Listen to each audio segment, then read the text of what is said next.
we are going to make Welsh cakes. So I am going to weigh out into the scales 8 ounces of plain flour, and I've already added to the scales a 1/4 teaspoon of baking powder. So in goes my flour. In a bowl I have butter, and that's 4 ounces of butter, and it's better if the butter isn't at room temperature. I'm going to add the flour and the baking powder to the bowl. I'm going to now add some sugar. This is regular sugar, and I'm going to put 3 ounces into the bowl.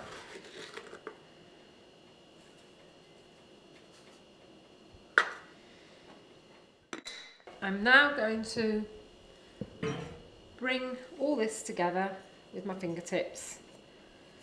So basically rubbing the fat through the flour, sugar and baking powder. So it represents breadcrumbs, and then to that I'm adding mixed spice, and that's 1/4 teaspoon of mixed spice. And then I'm going to add to that my dried fruit. And this recipe calls for currants. You can use sultanas, you can use raisins. And in here we're going to put 2 ounces.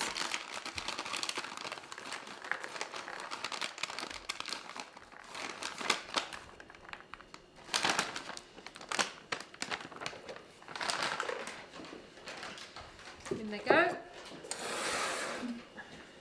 We're just going to mix them through. Break them up because dried fruit does tend to stick together. So you want to make sure it's nicely broken up.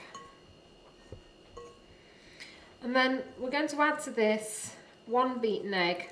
I'm not going to put the egg all in at once. What I'm going to do is I'm going to gradually add it in until it forms a dough.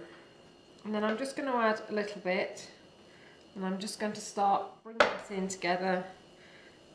And if I feel I need to add more as I go along, so be it. Definitely needs more, so I'm going to add all the egg. And basically it starts to come together. There you go. Now again, it can be a bit messy on your fingers. If that's the case, all you need to do is just add a bit more flour to your hands. And then you can bring it again together. And you can keep doing that until you feel it's a good consistency. It needs to feel a bit like bread dough. Okay, so that looks pretty much good. So I'm going to put it on the working top, ready to be rolled out. Okay, we're going to roll the dough out, and if you can see, I've made sure that I've put flour on the work surface. Just going to flip it over, make sure it's not too floury.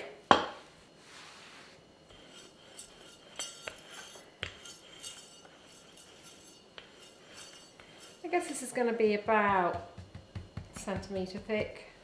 I'm just going to put them onto a tray because these are going to be cooked on a griddle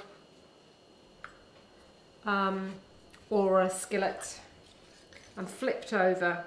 When you cook them, you're brown on one side, and when they're brown on one side, you flip them over and you brown them on the other side.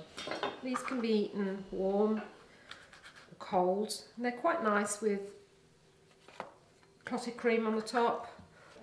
And I'm just going to put the Welsh cakes straight into the griddle pan, filling it up, and they're going to take, you know, 5 minutes maybe less either side. You can see that they're just beginning to get a little bit brown on the one side.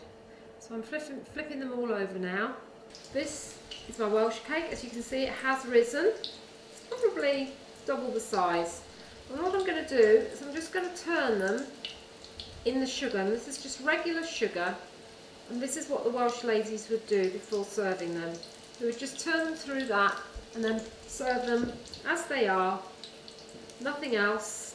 And as I said, jam, cream, butter, or just as they are will work equally well. And here's the completed Welsh cakes. Like the ones in Wales, those Welsh cakes. Just like the ones in